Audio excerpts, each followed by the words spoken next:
shortly.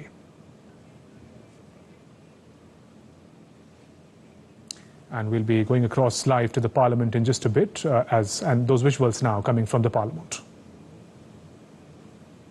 Item number 1, माननीय वित्त मंत्री श्रीमती निर्मला सीतारमन जी. Item number 1. Item number 1. Sir, with your permission, I rise to lay on the table a copy each of the following papers, Hindi and English versions, under Article 281 of the Constitution, Report for 2026 to 2031, Volume 1, Main Report of the 16th Finance Commission. 2. Report for 2026-2031, Volume 2, Annexures of the 16th Finance Commission. Number 3, explanatory memorandum as to the action taken on the recommendations contained in the above report. Item number 2, माननीय वित्त मंत्री निर्मला सीतारमन जी.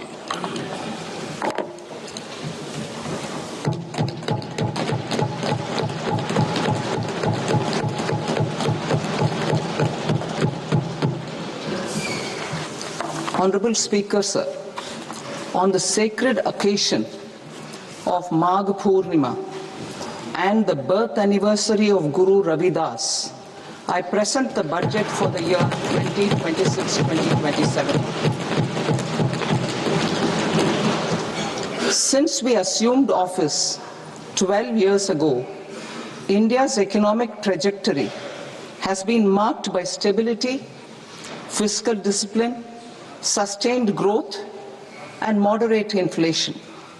This is the result of conscious choices we have made, even in times heightened uncertainty and disruption.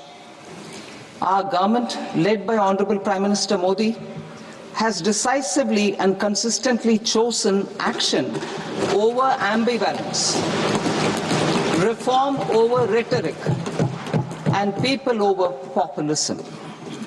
We have pursued far-reaching structural reforms, fiscal prudence and monetary stability, whilst maintaining a strong thrust on public investment. Keeping Atmanirbharta as a lodestar, we have built domestic manufacturing capacity, energy security, and reduced critical import dependencies.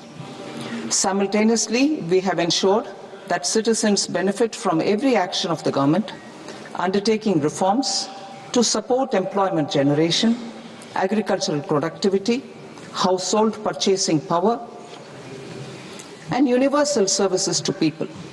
These measures have delivered a high growth rate of around 7% and helped us make substantial strides in poverty reduction and improvement in the lives of our people. Today, we face an external environment in which trade and multilateralism are imperiled and access to resources and supply chains are disrupted. New technologies are transforming production systems while sharply increasing demands on water, energy, and critical minerals. India will continue to take confident steps towards Vikasit Bharat, balancing ambition with inclusion. As a growing economy with expanding trade and capital needs, India must also remain deeply integrated with global markets, exporting more and attracting stable long-term investment. As I begin Part A, I want to express my gratitude to the people for standing firmly with us as we forge our way together towards becoming one of the largest economies of the world.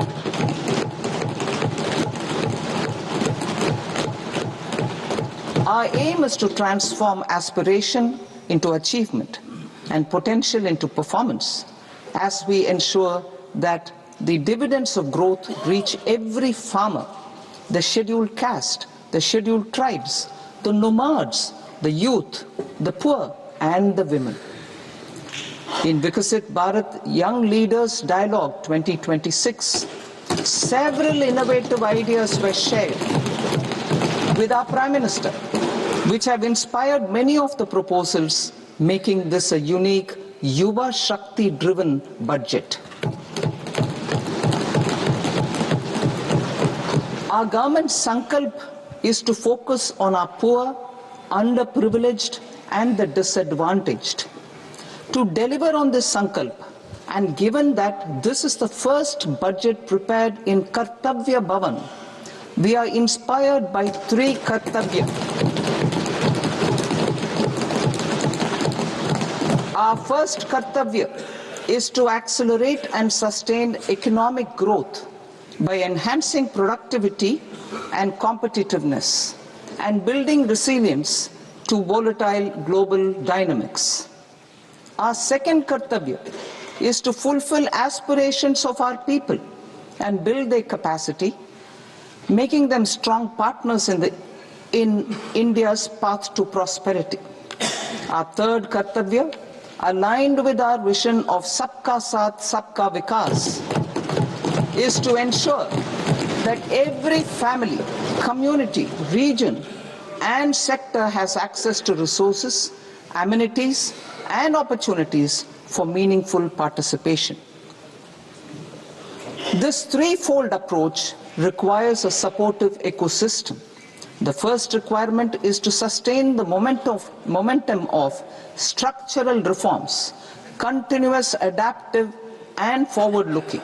Second, a robust and resilient financial sector is central to mobilizing savings, allocating capital efficiently, and managing risks.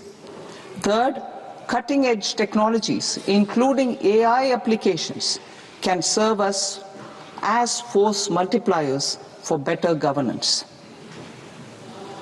Reform Express.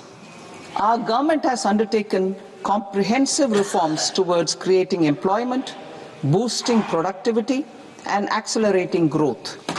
After the Prime Minister's announcement on Independence Day in 2025, over 350 reforms have been rolled out. This includes GST simplification, notification of labor codes, and rationalization of mandatory quality control orders.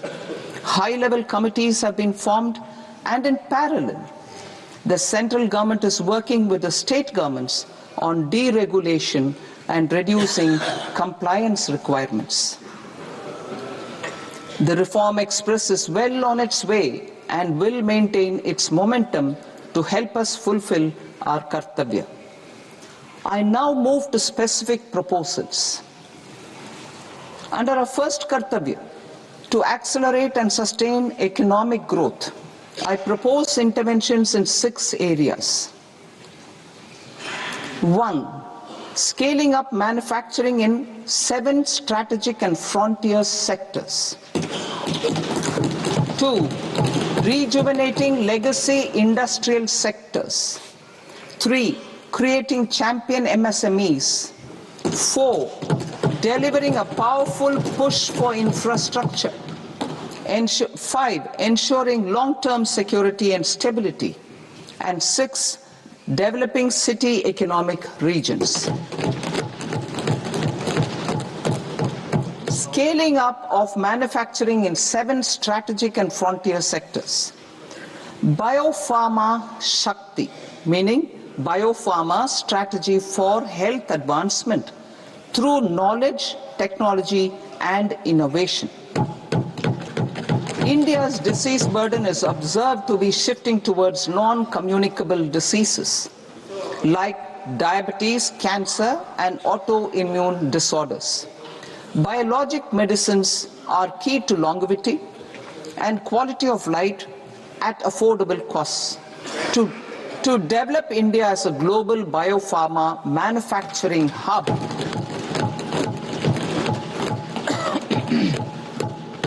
I propose the Biopharma Shakti with an outlay of 10,000 crores over the next 5 years. This will build the ecosystem for domestic production of biologics and biosimilars. The strategy will include a biopharma-focused network with 3 new national institutes of pharmaceutical education and research, popularly known as NIPERs, and upgrading 7 existing ones. It will also create a network of 1,000 accredited India clinical trials sites. We propose to strengthen the Central Drug Standard Control Organization to meet global standards and approve timeframes through and approval timeframes through a dedicated scientific review cadre and specialists. India's Semiconductor Mission 1.0 expanded India's semiconductor sector capabilities. Building on this, we will launch ISM 2.0 to produce equipment and materials, design full-stack Indian IP, and fortify supply chains. We will also focus on industry-led research and training centers to develop technology and skilled workforce. The Electronics Components Manufacturing Scheme, launched in April 2025 with an outlay of 22,919 crores, already has investment commitments at double the targets. We propose to increase the outlay to 40,000 crores to capitalize on this momentum.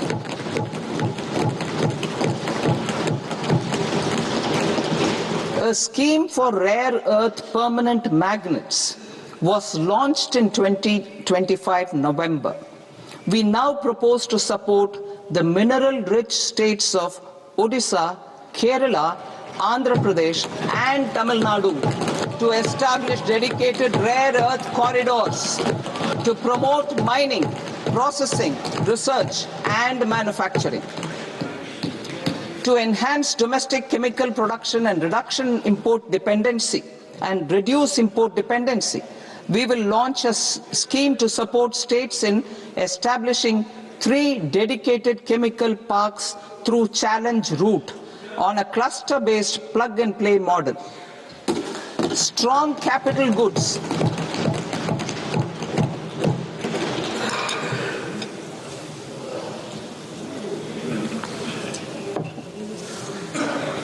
Strong capital goods capability is a determinant of productivity and quality across different sectors. Towards building this capacity, I propose the following. High-tech tool rooms will be established by central public sector enterprises at 2 locations as digitally enabled automated service bureaus that locally design, test and manufacture high-precision components at scale and at lower cost. 2. A scheme for enhancement of construction and infrastructure equipments will be introduced to strengthen domestic manufacturing of high value and technologically advanced CIE. This can range from lifts in a multi-storied apartment or firefighting equipment in multiplexes, large or small, and to tunnel boring equipments for building metros and high-altitude roads. I also propose a scheme for container manufacturing to create a globally competitive container manufacturing ecosystem with a budgetary allocation of 10,000 crores over a 5-year period. For the labor-intensive textile sector, I propose an integrated program with 5 subparts. 1. The National Fiber Scheme for self-reliance in natural fibers, such as silk, wool and jute, man-made fibers, and new-age fibers. Textile expansion and employment scheme to modernize traditional clusters with capital support for machinery, technology upgradation, and common testing and certification centers. 3. The National Handloom and Handicraft Program to integrate and strengthen existing schemes and ensure targeted support for weavers and artisans. Tex Eco Initiative to promote globally competitive and sustainable textiles and apparels. Samarth 2.0 to modernize the upgrade the textile skilling ecosystem through collaboration with industry and academic institutions. Further, I propose to set up mega textile parks in challenge mode. They can also focus on bringing value addition to technical textiles. I propose to launch the Mahatma Gandhi Gram Swaraj initiative to strengthen khadi, handloom and handicrafts. This will help in global market linkage and branding. It will streamline and support training, skilling, quality of process and production.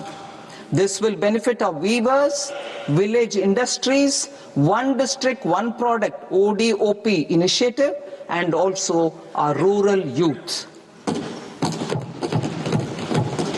India has the potential to emerge as a global hub for high quality, affordable sports goods.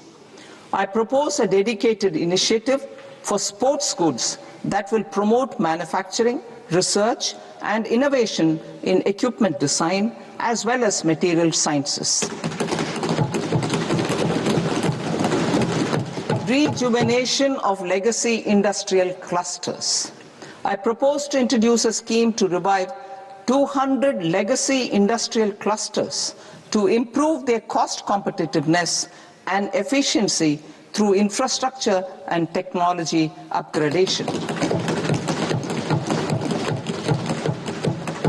Creating champion SMEs and supporting micro enterprises.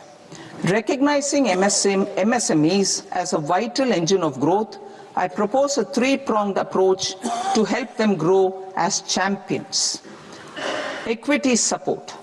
I propose to introduce a dedicated 10,000 crores SME growth fund to create future champions, incentivizing enterprises based on select criteria. I also propose to top up the Self-Reliant India Fund set up in 2021 with 2,000 crores to continue support to micro enterprises and maintain their access to risk capital. Liquidity support. With TREDS, more than 7 lakh crore has been made available to MSMEs. To leverage its full potential, I propose 4 measures. 1. Mandate TREDS as the transaction settlement platform for all purchases from MSMEs by CPSEs, serving as a benchmark for other corporates.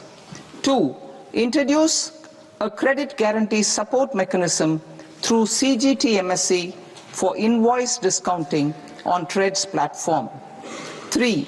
Link GEM with TREDS for sharing information with financiers about government purchases from MSMEs, encouraging cheaper and quicker financing. 4.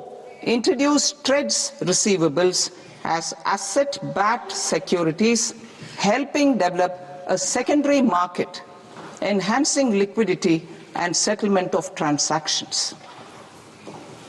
Professional support.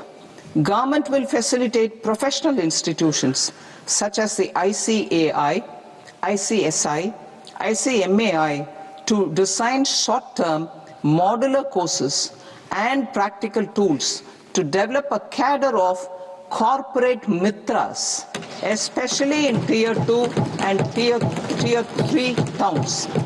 These accredited para-professionals will help MSMEs meet compliance requirements at affordable costs. Infrastructure. During this past decade, our government has undertaken several initiatives for large-scale enhancement of public infrastructure, including through new financing instruments such as Infrastructure Investment Trust (InvITs) and Real Estate Investment Trust (REITs), and institutions like NIIF and NABFID. We shall continue to focus on developing infrastructure in cities with over 5 lakh population, that is tier 2, tier 3 cities, which have expanded to become growth centers. Public capital expenditure has increased manifold from 2 lakh crore in 2014-15 to an allocation of 11.2 lakh crore in BE 25-26. In this coming year, that is financial year 2026-27, I propose to increase it to 12.2 lakh crores to continue the momentum. To strengthen the confidence of private developers regarding risks during infrastructure development and construction phase, I propose to set up an infrastructure risk guarantee fund to provide prudentially calibrated partial credit guarantee to lenders. Over the years, rights have emerged as a successful instrument for asset monetization.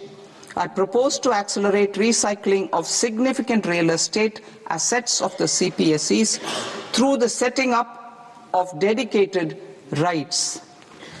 To promote environmentally sustainable movement of cargo, I propose to 1. Establish new dedicated freight corridors connecting Dankuni in the east to Surat in the west. Operationalize 20 new national waterways over the next 5 years. Starting with National Waterways 5 in Orissa to connect mineral-rich areas of Talcher and Angul and industrial centers like Kalinga Nagar to the ports of Paradeep and Dhamra. Training institutes will be set up as regional centers of excellence for development of required manpower for these waterways. This will benefit youth in the entire stretch of the waterways to train and acquire skills. Further, a ship repair ecosystem catering to inland waterways will also be set up at Varanasi and Patna. And C, launch a coastal cargo promotion scheme for incentivizing a modal shift from rail to road to increase the share of inland waterways and coastal shipping from 6% to 12% by 2047. To enhance last mile and remote connectivity and promote tourism, I propose to give incentives to indigenize manufacturing of seaplanes. A seaplane VGF scheme will be also introduced to provide support for operations. Carbon capture, utilization and storage. Aligning with the roadmap launched in December 2025, the carbon capture, utilization and storage technologies at scale will achieve higher readiness and in end-use application across 5 industrial sectors, including power, steel, cement, refineries, and chemicals. An outlay of 20,000 crore is proposed over the next 5 years for this purpose. City economic regions. Cities are India's engines of growth, innovation, and opportunities. We shall now focus on tier 2, tier 3 cities and even temple towns which need modern infrastructure and basic amenities. This budget aims to further amplify the potential of cities to deliver the economic power of agglomerations by mapping city economic regions based on their specific growth drivers. An allocation of 5,000 crore per CER over 5 years is proposed for implementing their plans through a challenge mode with a reform-cum-result-based financing mechanism. In order to promote environmentally sustainable passenger systems, we will develop 7 high-speed rail corridors between cities has growth connectors, namely Mumbai to Pune, Pune to Hyderabad, Hyderabad to Bengaluru, Hyderabad to Chennai, Chennai to Bengaluru, Delhi to Varanasi, Varanasi to Siliguri.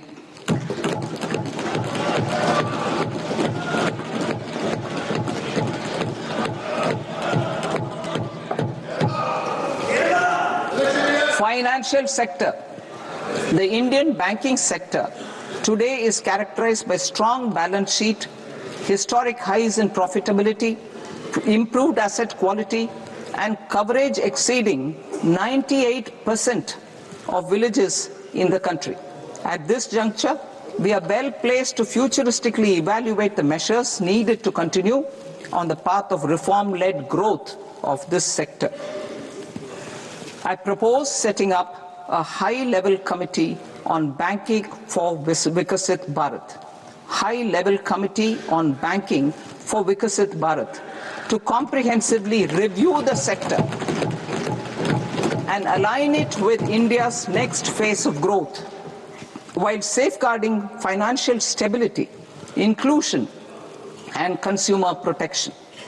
The vision for NBFCs for Vikasit Bharat has been outlined with clear targets for credit disbursement and technology adoption in order to achieve scale and improve efficiency in the public sector NBFCs.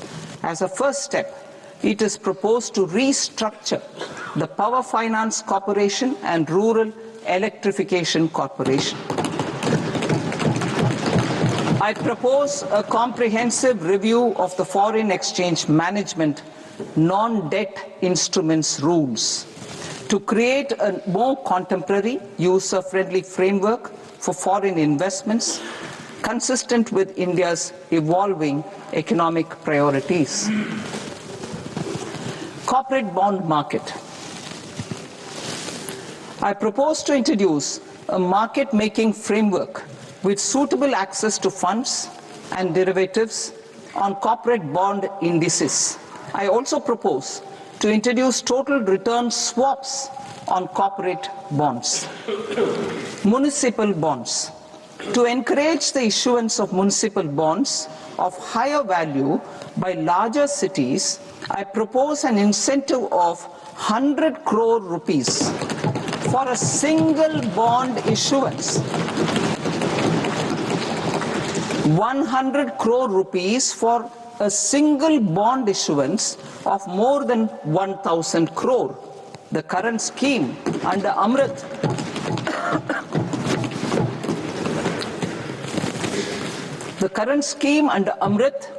which incentivizes issuances up to 200 crores only, will also continue to support smaller and medium towns. That will also continue to support the smaller and medium towns. Ease of doing business. Individual persons resident outside India, PROI, will be permitted to invest in equity instruments of listed Indian companies through the Portfolio Investment Scheme. It is also proposed to increase the investment limit for an individual PROI under the scheme from 5% to 10%, with an overall investment limit for all individual PROIs to 24% from the current 10%. Emerging technologies including AI. 21st century is technology driven. Adoption of technology is for the benefit of all people. Farmers in the field, women in STEM, youth keen to upskill, and Divyangjan to access newer opportunities. The government has taken several steps to support new technologies through AI Mission, National Quantum Mission, Anusandhan National Research Fund, and Research and Development and Innovation Fund. Our second kartavya is to fulfill aspirations and build capacities. Close to 25 crore individuals have come out of multi-dimensional poverty through a decade of our government's sustained and reform-oriented efforts.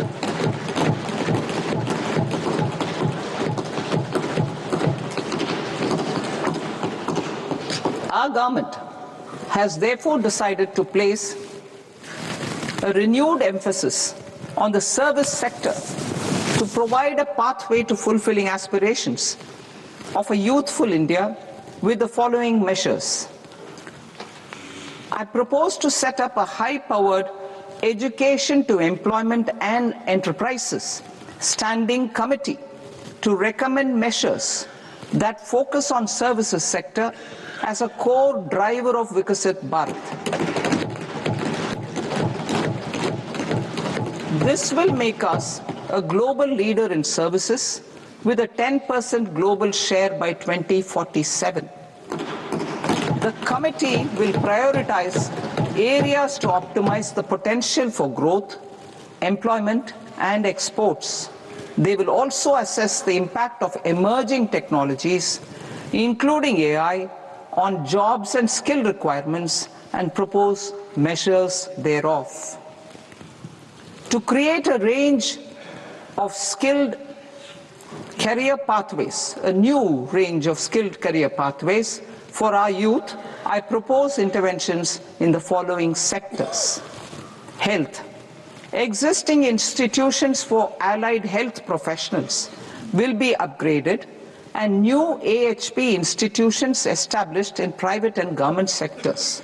This will cover 10 selected disciplines, including optometry, radiology, anesthesia, OT technology, applied psychology and behavioral health, and add 1 lakh AHPs over the next 5 years. A strong care system covering geriatric and allied care services will be built. A variety of NSQF-aligned programs will be developed to train multi-skilled caregivers, combining core care and allied skills such as wellness, yoga, and operation of medical assistive devices. In the coming year, 1.5 lakh caregivers will be trained.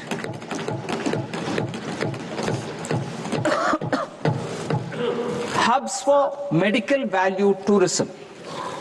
To promote India as a hub for medical tourism services, I propose to launch a scheme to support states in establishing 5 regional medical hubs in partnership with the private sector.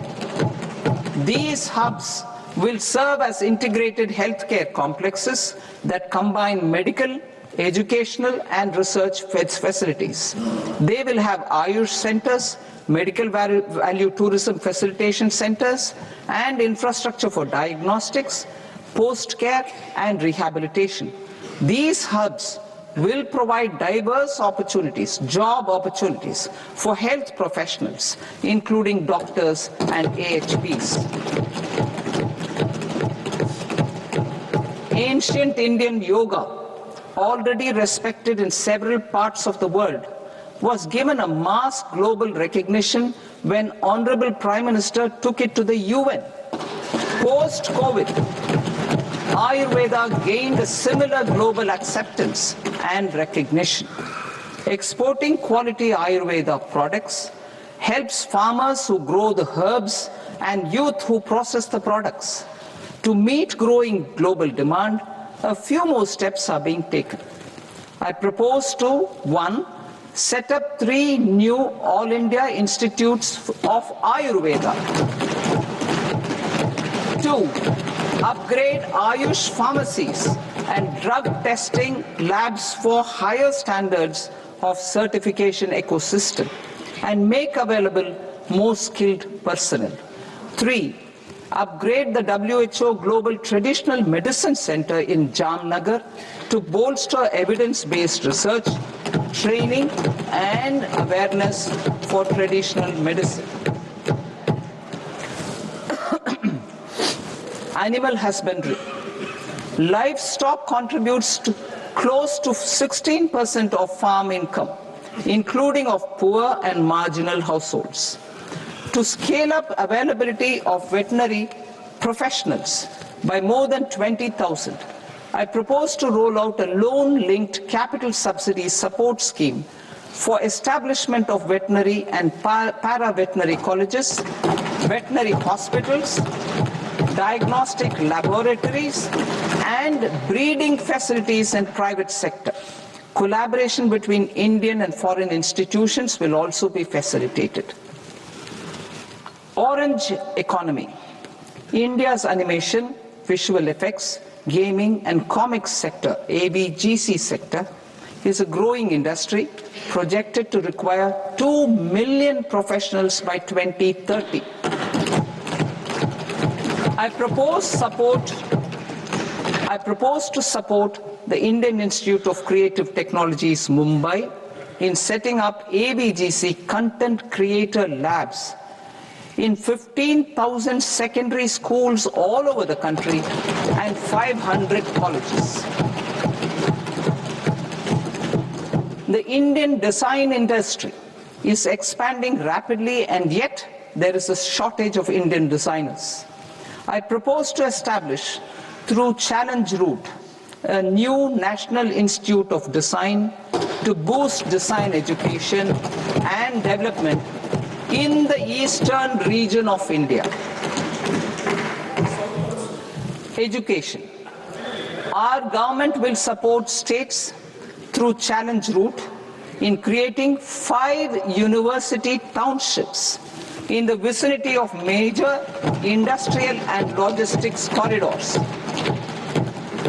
These planned academic zones will host multiple universities, colleges and research institutions, skill centers and residential complexes. In higher education, STEM institutions, prolonged hours of study and laboratory work pose some challenges for girl students. Through VGF, Viability Gap Funding and capital support, one girls' hostel will be established in every district.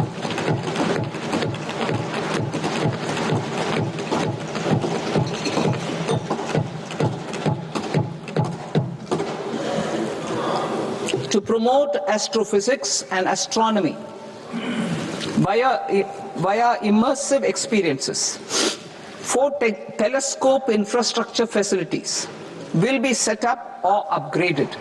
The National Large Solar Telescope, the National Large Optical Infrared Telescope, the Himalayan Chandra Telescope, and the Cosmos 2 Planetarium. Tourism.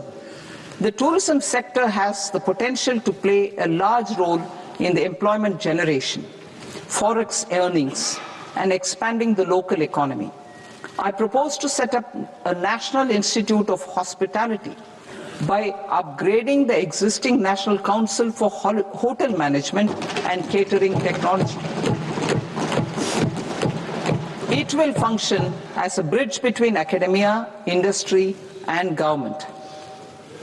I also propose a pilot scheme for upskilling 10,000 guides in 20 iconic tourist sites through a standardized, high-quality, 12-week training course in hybrid mode in collaboration with the Indian Institute of Management. A national destination digital knowledge grid will be established to digitally document all places of significance, cultural, spiritual, and heritage. This initiative will create a new ecosystem of jobs for local researchers, historians, content creators, and technology partners. India has the potential and opportunity to offer world-class trekking and hiking experience. We will develop ecologically sustainable mountain trails in Himachal Pradesh, Uttarakhand, and Jammu Kashmir. Also in Araku Valley in the Eastern Ghats and Podigai Malai in the Western Ghats. Turtle trails along key nesting sites in the coastal areas of Odisha, Karnataka and Kerala. And 3, bird watching trails along the Pulikat Lake in Andhra Pradesh, Tamil Nadu. It's on the border. Under the visionary leadership of Honorable Prime Minister, we established the International Big Cat Alliance in 2024.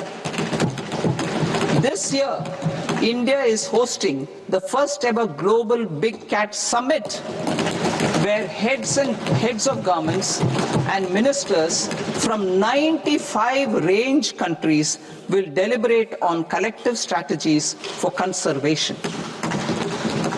Heritage and culture tourism. I propose to develop 15 archaeological sites, including Lothal, Dholavira, Rakhi Gadi, Adichanallur, Saranath, Hastinapur, and Leh Palace into vibrant experiential cultural destinations. Excavated landscapes will be open to the public through curated walkways. Immersive storytelling skills and technologies will be introduced to help conservation labs, interpretation centers, and guides. The sports sector provides multiple means of employment, skilling, and job opportunities. Taking forward the systematic nurturing of sports talent, which is set in motion through the Khelo India program earlier, I propose to launch a Khelo India mission to transform the sports sector over the next decade. The mission will facilitate an integrated talent development pathway supported by training centers, which are foundational, intermediate, and elite levels. B, systematic development of coaches and support staff. C, integration of sports science and technology. D, competitions and leagues to promote sports culture and provide platforms. And E, development of sports infrastructure for training and competition. Our third Kartavya aligns with our vision of Sabka Saath, Sabka Vikas towards Vikasit Bharat. This requires targeted efforts for 1, increasing farmer incomes through productivity enhancement and entrepreneurship, with special attention to small and marginal farmers. B, empowering Divyangjan through access to livelihood opportunities, training, and high-quality assistive devices. C, empowering the vulnerable to access mental health and trauma care. D, focus on the Purvodaya states and the Northeast region to accelerate development and employment opportunities. Fisheries. We will undertake initiatives for integrated development of 500 reservoirs and Amrit Sarovars. 2, strengthen the fisheries value chain in coastal areas and enable market linkages involving startups and women-led groups together with fish farmer producer organizations. Animal husbandry. To provide quality employment opportunities in rural and peri-urban areas, we will support the animal husbandry sector in entrepreneurship development through A, credit-linked subsidy program, B, scaling up and modernization of livestock enterprises, C, enhanced creation of livestock, dairy, and poultry, enhanced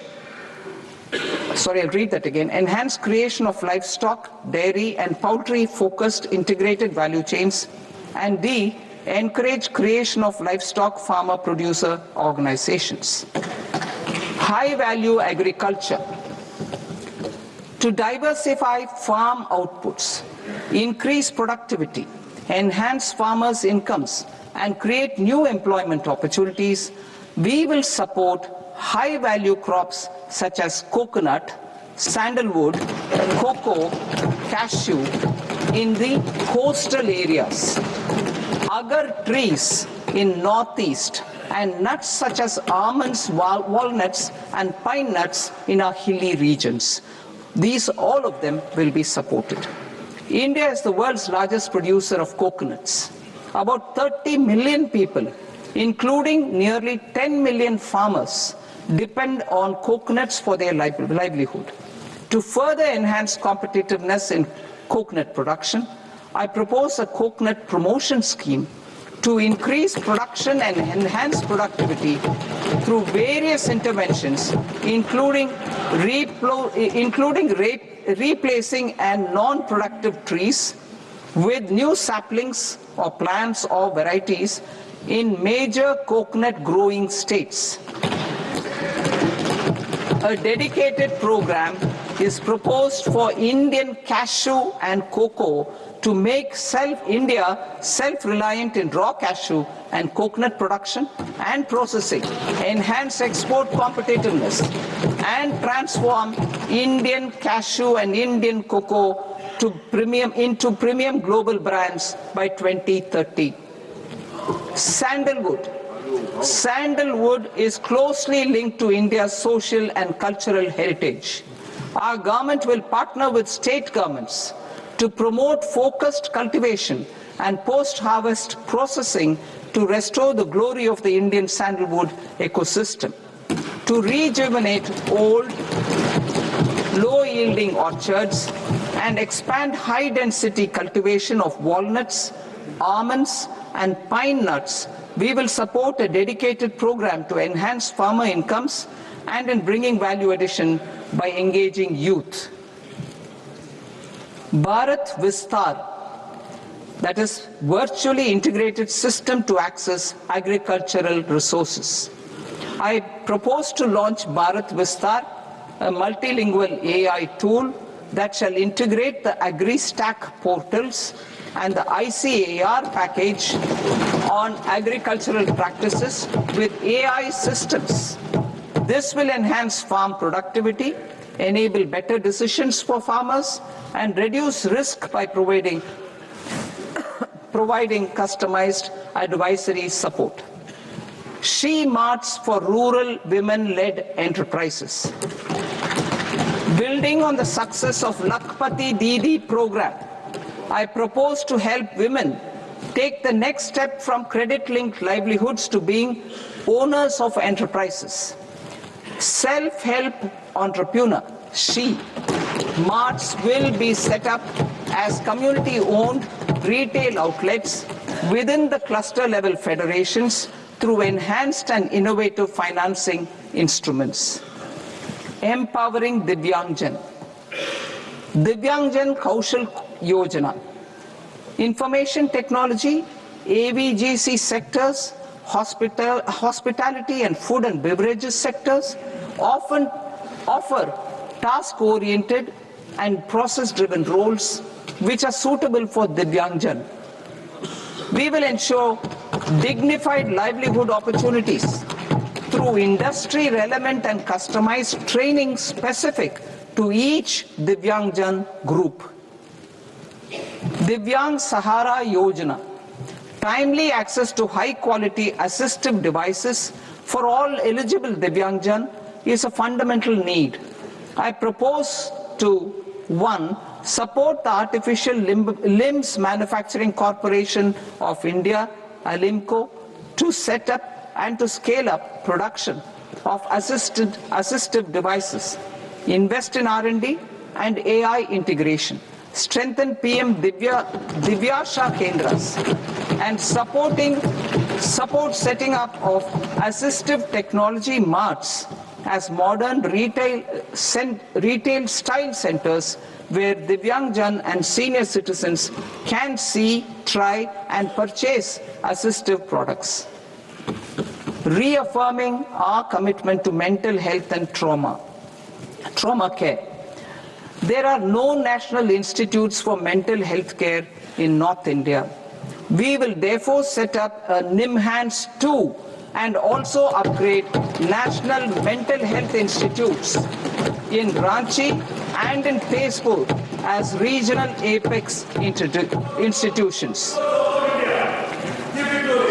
Emergencies expose families, particularly the poor and vulnerable, to unexpected expenditure. We will strengthen and increase these capacities by 50% in district hospitals by establishing emergency and trauma care centers. Focus on Purvodaya states and northeastern regions.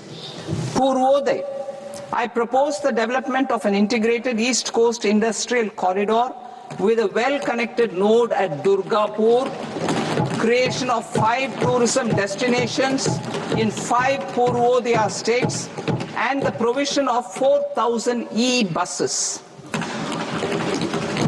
Buddhist sites in northeastern region.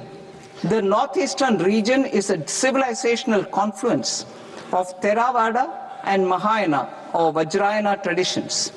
I propose to launch a scheme for development of Buddhist circuits in Arunachal Pradesh, Sikkim, Assam, Manipur, Mizoram, and Tripura. The scheme will cover preservation of temples and monasteries, pilgrimage interpretation centers, connectivity, and pilgrim amenities. 16th Finance Commission. On 17th November 2025, the 16th Finance Commission submitted its report to the President. As mandated under Article 281 of the Constitution, the government is to lay the report along with the explanatory memorandum on the action taken report on the recommendations of the Commission in Parliament, which, Sir, Honourable Speaker, you've allowed me to do at the commencement of this session. The government has accepted the recommendation of the Commission to retain the vertical share of devolution at 41%. As recommended by the Commission, I have provided 1.4 lakh crores of rupees to the states for the year 2026-2027 as Finance Commission grants. These include rural and urban local body and disaster management grants. Fiscal consolidation.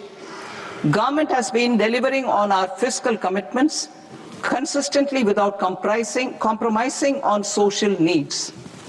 To strive towards accepted standards of fiscal management in Budget 25-26, I had indicated that the central government would target reaching a debt to GDP ratio of 50 plus or minus 1% by 2030-31. In line with this, the debt to GDP ratio is estimated to be 55.6% of GDP in BE 26-27. compared to 56.1% of GDP in RE 25-26. A declining debt to GDP ratio will gradually free up resources for priority sector lending and expenditure by reducing the outgo on interest payments. One of the main operational instruments for debt targeting is the fiscal deficit. I am happy to inform this august House that I fulfilled my commitment made in 2021-2022 to reduce fiscal deficit below 4.5% of GDP by 25-26. In RE 25-26, the fiscal deficit has been estimated at par with BE of 2025-26 at 4.4% of GDP. In line with the new fiscal prudence path of debt consolidation, the fiscal deficit in BE 26-27 is estimated to be 4.3% of the GDP.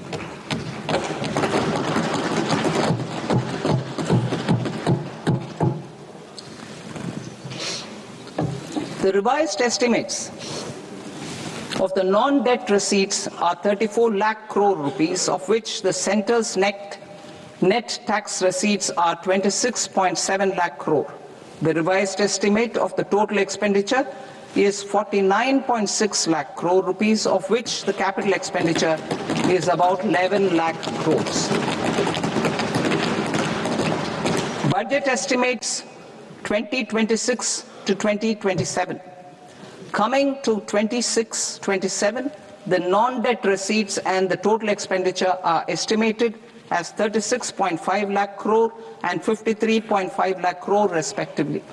The centre's net tax receipts are estimated at 28.7 lakh crore rupees. To finance the fiscal deficit, the net market borrowings from dated securities are estimated at 11.7 lakh crore rupees.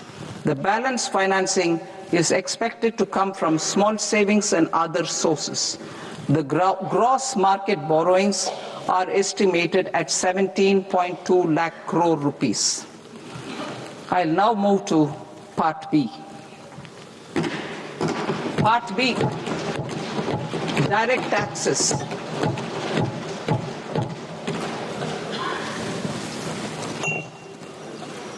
Honorable Speaker, sir, I now present my proposals on direct taxes. New Income Tax Act. In July 2024, I announced a comprehensive review of the Income Tax Act 1961. This was completed in a record time, and the Income Tax Act 2025 will come into effect from 1st April 2026. The simplified income tax rules and forms will be notified shortly, giving adequate time to taxpayers to acquaint themselves with its requirements. The forms have been redesigned such that ordinary citizens can comply without difficulty. Ease of living.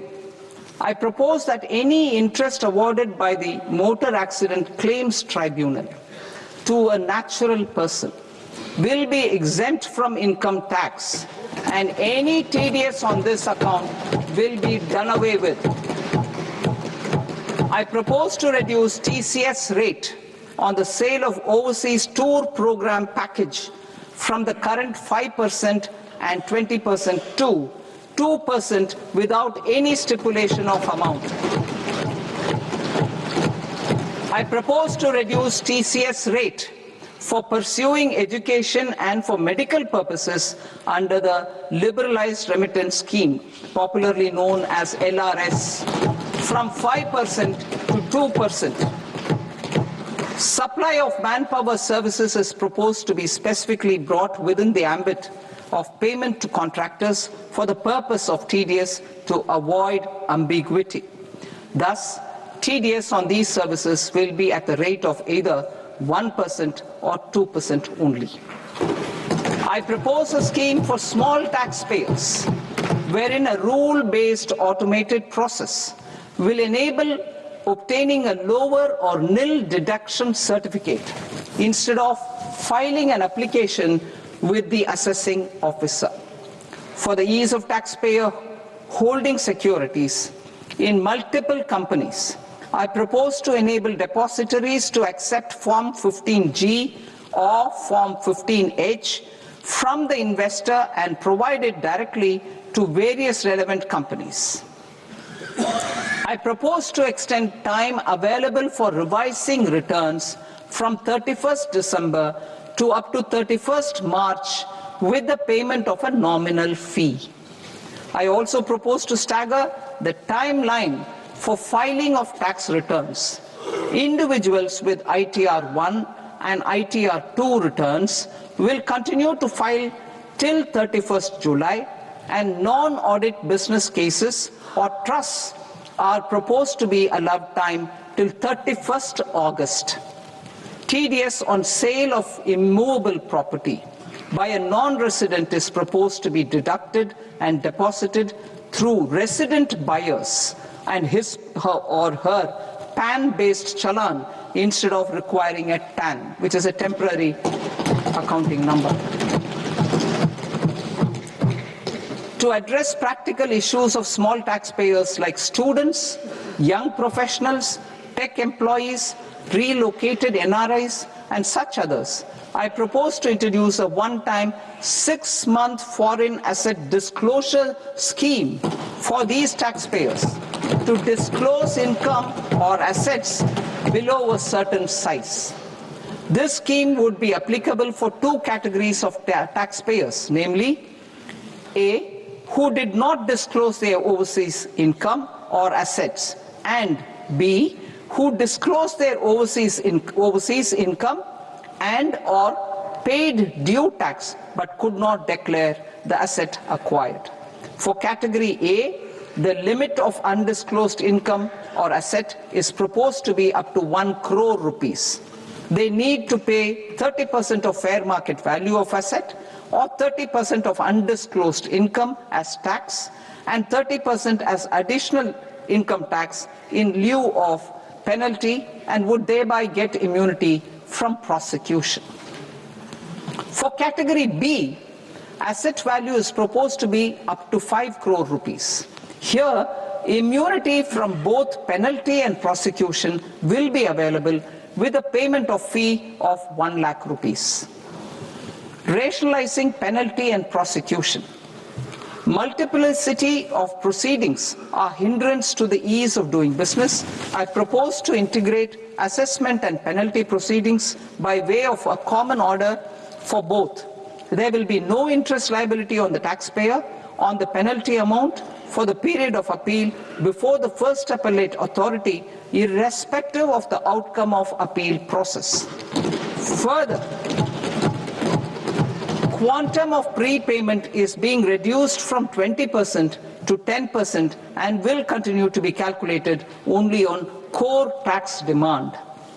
As an additional measure for reducing litigation, I propose to allow taxpayers to update their returns even after reassessment proceedings have been initiated, and an additional 10% tax rate over and above the rate applicable for the relevant year.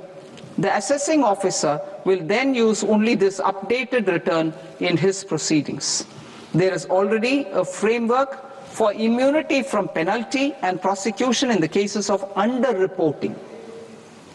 I propose to apply this framework for immunity to misreporting too.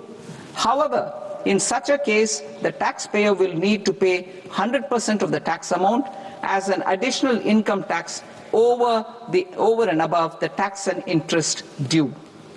Penalties for certain technical defaults, such as failure to get accounts audited, non-furnishing of transfer pricing audit report, and default in furnishing statement for financial transactions, are proposed to be converted into fee.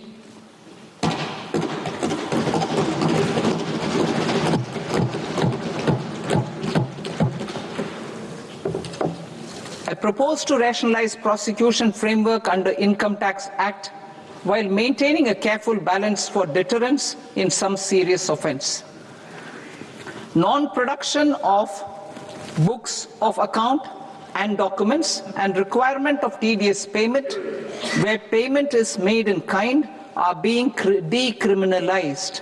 Further, minor offenses will attract fine only. The remaining prosecutions will be graded commensurate with the quantum of offense. They will entail only simple imprisonment with maximum imprisonment reduced to 2 years and power to courts to convert even those into fines. There is no penalty. There is no penalty presently for non-disclosure of non-immovable foreign assets with aggregate value less than 20 lakh rupees. I propose to also provide them with immunity from prosecution with retrospective effect from 1/10/2024.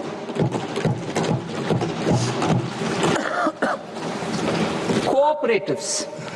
Deduction is already allowed to a primary cooperative society engaged in supplying milk, oilseeds, fruits or vegetables raised or grown by its members. I propose to extend this deduction to also include supply of cattle feed and cotton seed produced by its members. I propose to allow inter-cooperative society dividend income as deduction under the new tax regime to the extent it is further distributed to its members. I further propose to allow exemption for a period of 3 years to dividend income received by a notified national cooperative federation on their investments made in companies up to 31/1/2026. This exemption would be allowed only for dividends further distributed to its member cooperatives. Supporting IT sector as India's growth engine. India is a global leader in software development services, IT-enabled services, knowledge process outsourcing services, and contract R&D services relating to software development. These businesses and their segments are quite interconnected with each other.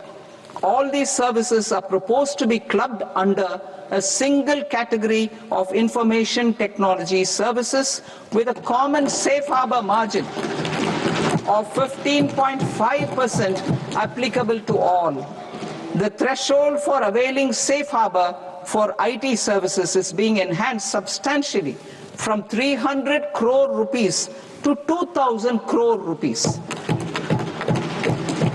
Safe harbor for IT services shall be approved by an automated rule-driven process without any need for tax officer to examine and accept the application. Once applied by an IT services company, the same safe harbor can be continued for a period of 5 years at a stretch at its choice. For IT services companies who want to conclude advanced pricing agreement, APA, I propose to fast-track unilateral APA process for IT services and endeavor to conclude it within a period of 2 years. The period of 2 years can be extended by a further period of 6 months on taxpayers' request. I propose to extend the facility of modified returns available to the entity entering APA to its associated entities also. Attracting global business and investment. Recognizing the need to enable critical infrastructure and boost investment in data centers, I propose to provide tax holiday till 2047 to any foreign company that provides cloud services to customers globally by using data center services from India. It will, however, need to provide services to Indian customers through an Indian reseller entity. I also propose to provide a safe harbor of 15% on cost in case the company providing data center services from India is a related entity.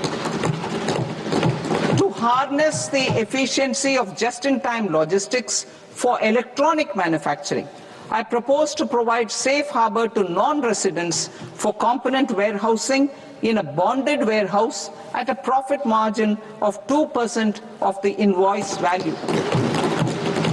The resultant tax of about 0.7% will be much lower than in competing jurisdictions. To provide fillip to toll manufacturing in India, I propose to provide exemption from income tax for 5 years to any non-resident who provides capital goods, equipment, or tooling to any toll manufacturer in a bonded zone. To encourage vast pool of global talent to work in India for a longer period of time, I propose to provide exemption to global, non-India sourced income of a non-resident expert for a stay period of 5 years under notified schemes. I propose to provide exemption from minimum alternate tax, the MAT, to all non-residents who pay tax on presumptive basis. Tax administration.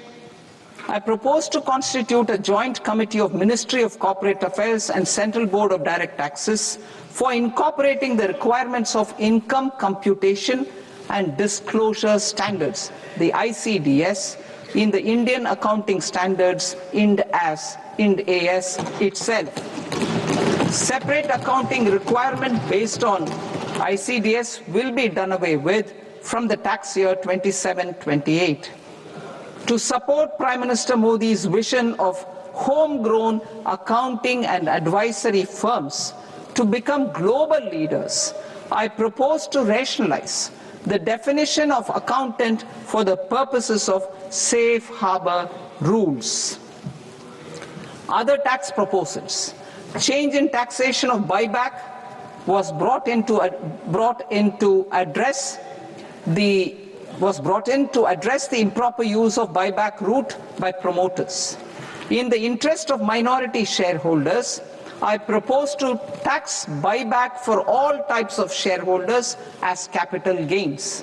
However, to disincentivize misuse of tax arbitrage, promoters will pay an additional buyback tax. This will make effective tax 22% for corporate promoters. For non-corporate promoters, the effective tax will be 30%.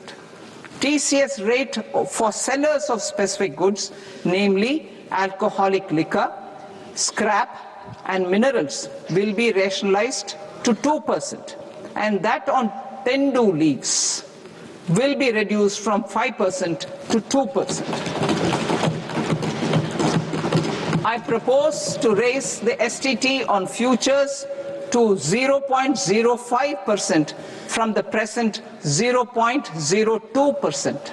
STT on options premium and exercise of options are both proposed to be raised to 0.15% from the present rate of 0.1% and 0.125% respectively. We reformed the taxation landscape for corporates in 2019 by providing them a simplified regime with lower tax rate so that they could productively focus on business rather than on claim of deductions and exemptions. To encourage companies to shift to the new regime, set off of brought forward MAT credit, minimum alternate tax credit, is proposed to be allowed to companies only in the new regime. Set off using available MAT credit is proposed to be allowed to an extent of 1/4 of the tax liability in the new regime. MAT is proposed to be made final tax, so there will be no further credit accumulation from 1st April 2026. In line with this change, the rate of final tax is being reduced to 14% from the current MAT rate of 15%. The brought forward MAT credit of taxpayers accumulated till 30th March 2026 will continue to be available to them for set-off as above. Indirect taxes. I shall now take up proposals related to indirect taxes. My proposals for customs and central excise aim to further simplify the tariff structure, support domestic manufacturing, promote export competitiveness, and correct inversion in duty. To continue weeding out long continuing customs duty exemptions, I propose to remove certain exemptions on items which are being manufactured in India or where the imports are negligible. Similarly, to further simplify the process of ascertaining the rate of duty applicable on a particular item, I propose to incorporate certain effective rates in various customs notifications to the tariff schedule itself. I shall now take up sector-specific proposals. Promotion of exports of marine, leather, and textile products.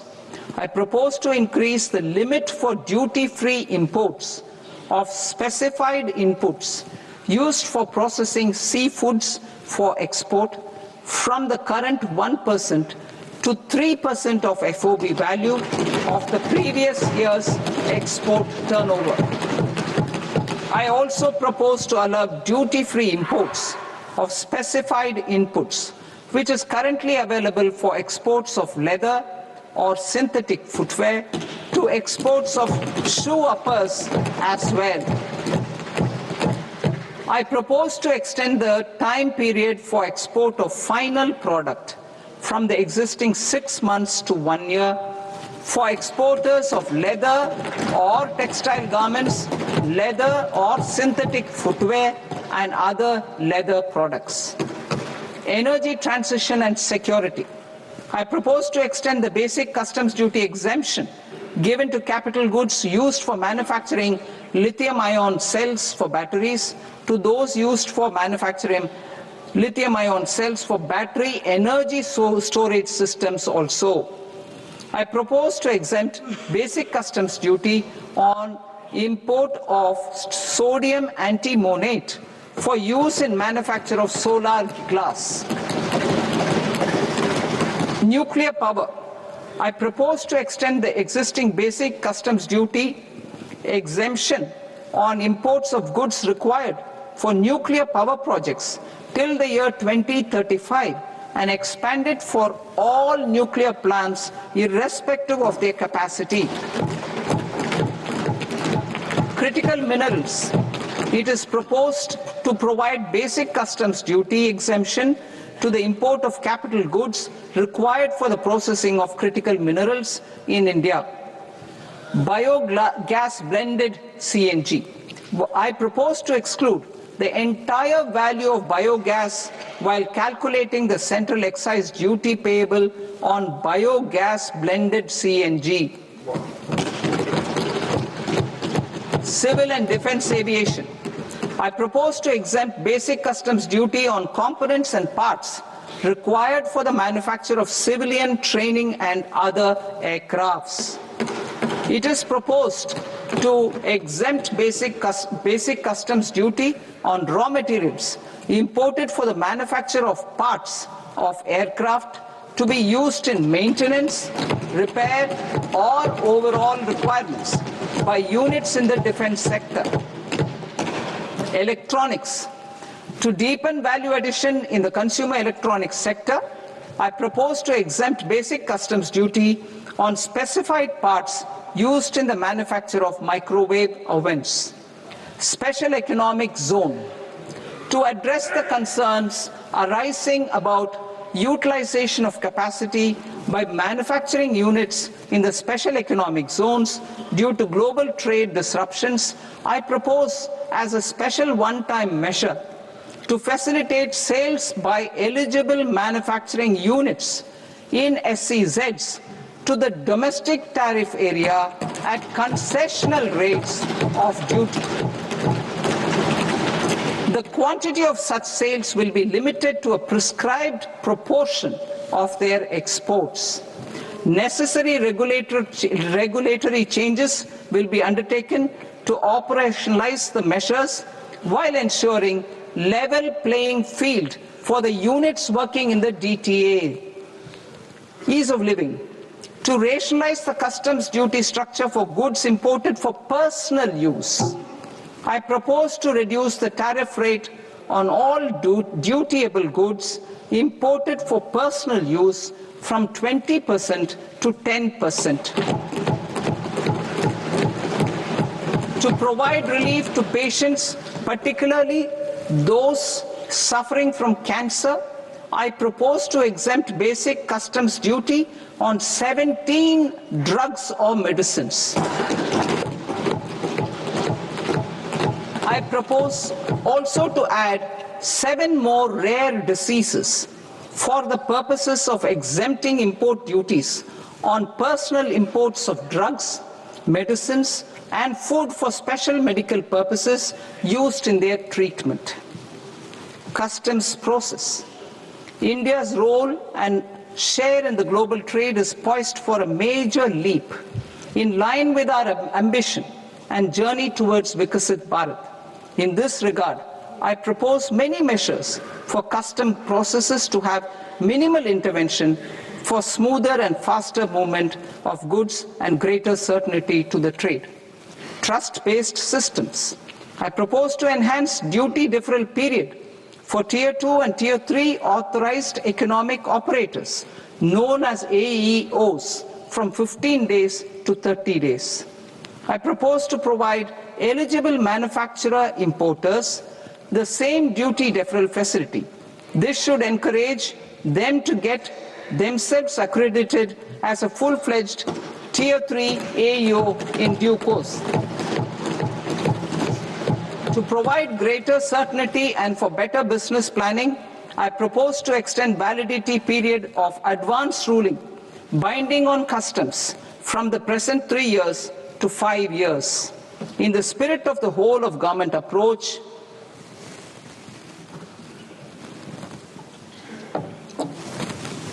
government agencies will be encouraged to leverage AEO accreditation for preferential treatment in clearing their cargo. Regular importers with trusted, long-standing supply chains will be recognized in the risk system so that the need for verification of their cargo every time can be minimized. Export cargo using electronic sealing. Export cargo using electronic sealing will be provided through clearance from the factory premises to the ship. For import of goods not needing any compliance, filing of bill of entry by a trusted importer and arrival of goods will automatically notify customs for completing their clearance formalities.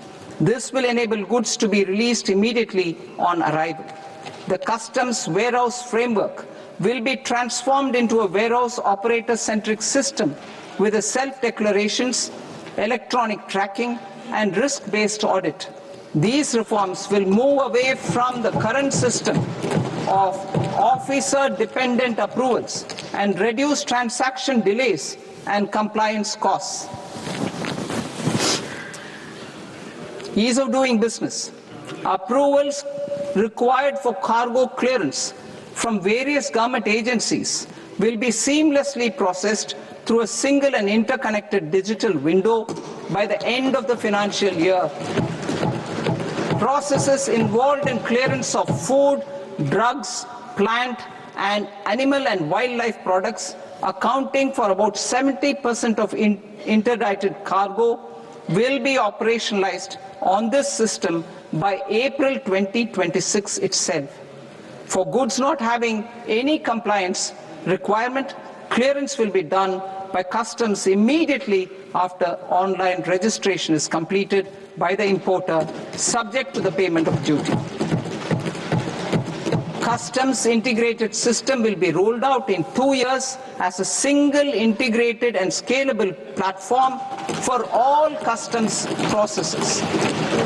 Utilization of non-intrusive scanning with advanced imaging and AI technology for risk assessment will be expanded in a phased manner with the objective to scan every container across all the major ports. New export opportunities to support Indian fishermen to fully harness the economic value of marine resources beyond our territorial waters. The following measures will be taken. A. Fish catch by an Indian fishing vessel in exclusive economic zone or on the high seas will be made free of duty. Landing of such fish on foreign port will be treated as export of goods. Safeguards will be put in place to prevent misuse during fish catch, transit, or transshipment. To support aspirations of India's small businesses, artisans, and startups to access global markets through e-commerce, I am pleased to announce complete removal of the current value cap of 10 lakh rupees per consignment on courier exports. In addition, handling of rejected and returned consignments will be improved with effective use of technology for identifying such consignments. I propose to revise provisions governing baggage clearance during international travel to address genuine concerns of passengers. The revised rules will enhance duty-free allowances in line with the present-day travel realities and provide clarity in temporary carriage of goods brought in or taken out. There are honest taxpayers who are willing to settle disputes by paying all their dues, but they get deterred due to negative connotation associated with penalty. They will now be able to close cases by paying an additional amount in lieu of penalty. Honorable Speaker, sir, with this, I commend the budget to this august House. Jai Hind.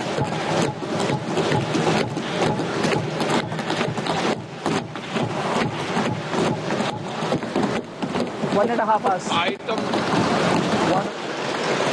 Item number 3 माननीय वित्त मंत्री जी।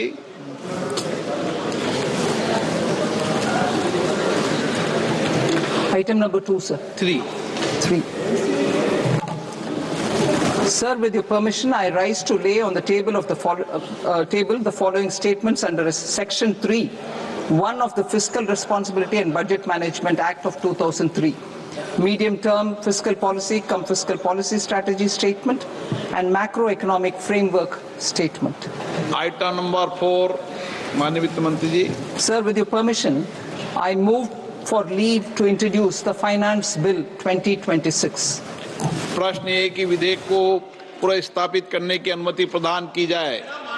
जो सदस्य इस पक्ष में हाँ गए, जो सदस्य विरोध में ना गए, मेरे विचार में निर्णय हाँ वालों के पक्ष में हाँ वालों के पक्ष में अनुमति प्रदान की जाती है। माननीय मंत्री जी, अब विधेयक पूरे स्थापित करें। Sir, I introduce the bill. माननीय सदस्य, आपको सूचित किया जाता है कि माननीय वित्त मंत्री जी के बजट भाषण की कॉपी पब्लिकेशन काउंटर पर ली जाती है। बजट भाषण और बजट से संबंधित दस्तावेज आपके मोबाइल फोन और मेंबर पोर्टल्स पर ही उपलब्ध है। सभा की कार्रवाई कल सोमवार दिनांक 2 फरवरी 2026 को प्राप्त 11 बजे तक के लिए स्थगित की जाती है।